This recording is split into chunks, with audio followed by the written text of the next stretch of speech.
This is a claim, and it will lead to why science is not possible, and all we can do is produce narratives.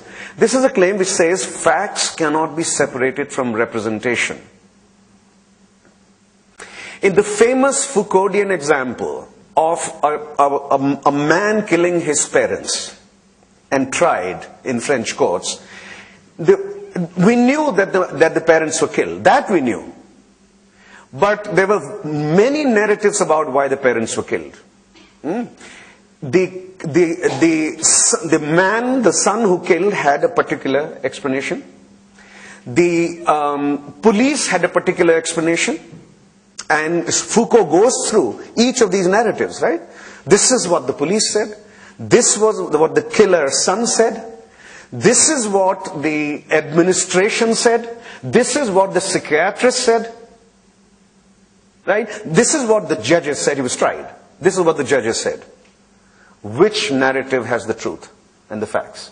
Facts, in other words, other than knowing that parents were killed, right? Everything, Foucault argues, every fact in the sequence leading up to the killing, every fact was constituted by a discourse. Constituted by a way of looking at things. A way of looking at things. From which has emerged the argument, facts cannot be separated from representations. Now, implications for ethnic conflict. It is impossible to discover, they argue, facts in contemporary ethnic conflict and violence because they have become horribly tangled in discursive contestations, to be explained in a moment, politically manipulated representations, not hard to understand, but here is the example. Trivial incidents between individuals, a black and a Korean American, a black and a Jew, and a Hindu and a Muslim, an Arab and a Jew. For example, in Aligarh, which I studied, the town, it was so easy in the 1980s for a fight between a Hindu wrestler and Muslim wrestler, in which, let's say, the Muslim wrestler lost, to be turned into not a wrestling issue between two individuals, but a fight between two communities, one of which was humiliated. So inserting an individual wrestling match into a larger narrative about Hindu-Muslim antagonism. Of course, there are many other instances. Hindu boy going out with a Muslim girl going out with a Muslim boy going out with a Hindu girl. These are all, in many parts of India, would be just simply inserted into the larger Hindu-Muslim narrative and become causes for tension, and sometimes, in some cities, oftentimes, in some cities, we'll discuss that later, tensions for sure, but also rioting. Rioting. You have, in other words, to take it one step further, not in other words, to take it one step further, you also have cases where a rumor is circulated about a rape. This is something I investigated in Surat. The rumor that Muslim girls were gang raped by crowds of Hindus in an outer-lying neighborhood of Surat. Video filmed, the rapes, gang rapes, video filmed, and distributed to the addas commercially. It led to enormous tension in the city and some violence. Luckily, Surat did not explode in the first week, roughly the first week after the destruction of the Babri Mosque, but it did explode after 70 years. And 192 deaths took place. Right? Now, there were 3 independent inquiries into this. There were administrative inquiries, at least 3 independent scholarly inquiries. I studied this and came to the conclusion that even if a gang rape took place, which I cannot fully establish, no video was ever made and certainly not circulated commercially. Right? There is a Dutch scholar called Jan Bremen who wrote this. My account is in my book, and why I came to this conclusion. Jan Bremen wrote an article in Economic and Political Weekly, independently coming to the same view. We have no contact. We met only once in life. Long years ago in Delhi. He works on Surat, and he was also very intrigued by this story. The story appeared in one of the newspapers. I'm not sure. I think it was in Indian Express, Ahmedabad. But I can double check my notes and tell you which paper it was. And so he was intrigued as a scholar of Surat. He started studying, and both of us, within 6 months of this so-called event, came to the conclusion this never happened. Right? There are doubts about whether the gang rape took place. We cannot fully establish it did not take place. We can't establish either it took place. But it's not the story of, as I interviewed the Muslims of Surat, it's not the story of the gang rape that bothered them. It's that a video was made and was circulated to Addas where thousands of people, while having their meal, watched the gang rape. Right? This was what, so gang rapes take place, they argued that's okay, it can hurt us, but the idea that it was turned into a commercial enterprise was deeply hurtful. Okay, so this is just an example of how many rumors, which are not, as well as some events that took place, but no, these were not Hindu-Muslim fights. And we can argue about other places in the world where the idea is a master narrative is available, and trivial incidents can be inserted into that master narrative or can be interpreted that way.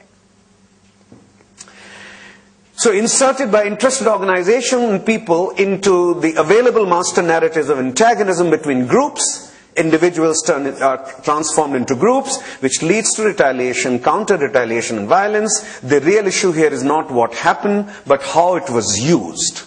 An argument that will play a very important role as we move along. Or how its meaning is interpreted, given the availability of a narrative of antagonism. It is impossible to establish the truth about what happened. Truths exist in psychic, cultural, and political selves. Different people are going to have different conception of what happened and why. And that being so, the notion of the truth should be expelled from scholarly inquiry or political inquiry. This leads to then the next step in the argument. We cannot have causal explanations. Cause and effect cannot be established. If you can't do that, you can't do science. We cannot have causal explanations.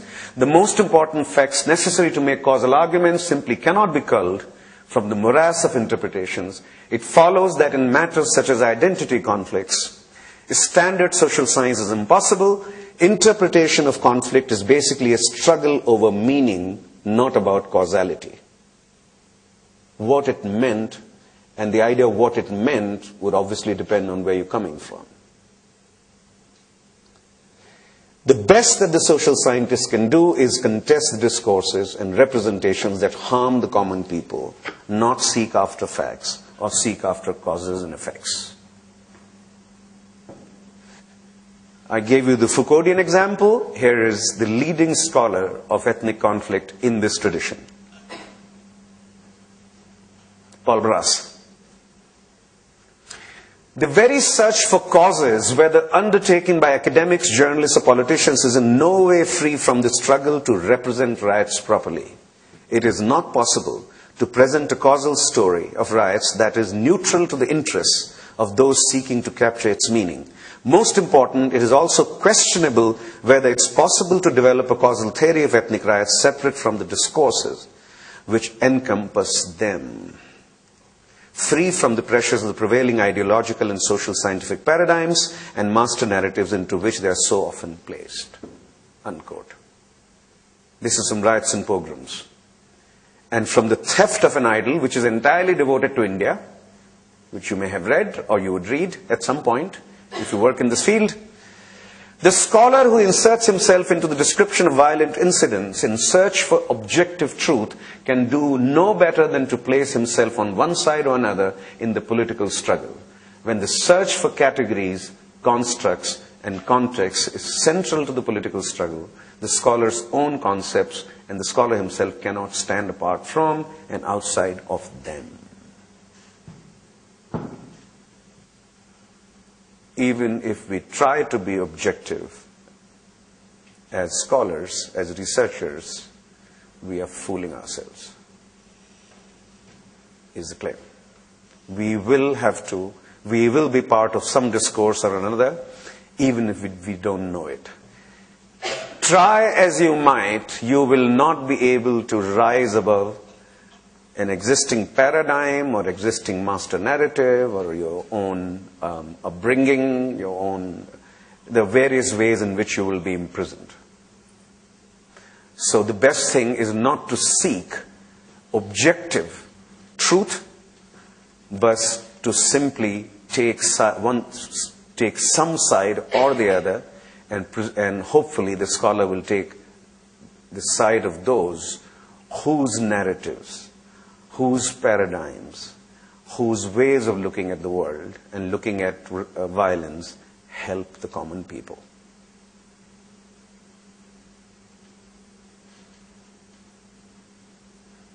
Right? So this is the claim. So this is also sometimes called anti-foundationalism. Philosophically, this is also called anti-objectivism. Right? There are all kinds of terms. And essentially, the search for the truth should be given up. Now, this is of course quite different, please note. This postmodern view of truth is very different from what Gandhi argued. Gandhi believed in truth, though it was situational truth, and he would experiment. And then he never... So sometimes when it's argued that Gandhi was the first postmodern in the 20th century, it's wrong. I've argued against it. Because Gandhi never denied the possibility of discovering the truth. Through experiments, he would get there. The possibility of the truth was not denied. Though it could be situational and it could change. This denies the possibility of the truth. So there is a difference between Gandhian conception of truth and most postmodern conception of truth. Lloyd and Suzanne Rudolph have written a book called Postmodern Gandhi. While I like much of what they've written, I find I wrote against their conception of Gandhian truth. They are some of the leading Gandhi scholars in the world. So I don't claim to be a Gandhi scholar, but I think I don't see Gandhi as a postmodernist at all, or postmodern at all, because he believes in truth. Right? This is the basis for the claim that whether facts can be established is an empirical question. Go out and do research and see whether you can establish facts. And you can convince people that these are facts. It is not a theoretical question. Go out in the field and see whether you can establish. How do I know? What is the basis for my claim that the video was never made in Surat? How did Jan Bremen and I separately establish that? Very important point to establish in the evolution of that riot. Sheikh Mahmood Banihar, quoted in my book, a leading Muslim businessman, gave me an interview. First day you established relationship with them, right? And second day he thought he could tell me what he wanted. He could very frankly tell me what happened, right? Because there was some element of trust involved in this. So next day's conversation, I then raised this issue. I said, on this day, in this newspaper, the story appeared. And Sheikh Mahmood Banihar said, I have 18 businesses in Surat and 12 in Mumbai. To my entire network, I announce anyone who can produce this video will be given 10 lakh rupees, no questions asked. And I also have some of my business is also in the Middle East. I thought that maybe it's gone there. So that communication went there also. Nobody sent the video. No questions were to be asked. Nobody sent the video. I said, so Sheikh Saab, what do you think happened? He said, no video was ever produced. It would have come. My networks are extensive enough in Surat and Mumbai Muslim communities that the video, if made and commercially released, would come to me.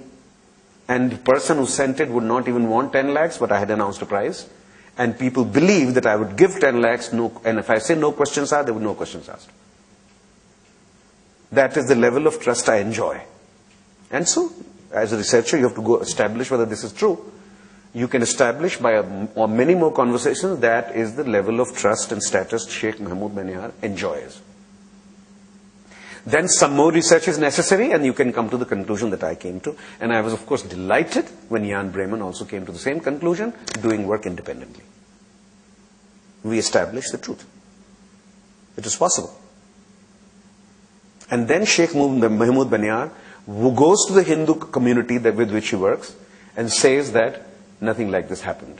And then gets All India Radio. At that time, All India Radio was very important. Television it was important, but not so important as today. All India Radio comes, the administrators come, and they announce that on the basis of the various this thing, that no video was ever made. By that time, it was too late for the old city, for the new city. Old city was peaceful. Tensions did not lead to riots.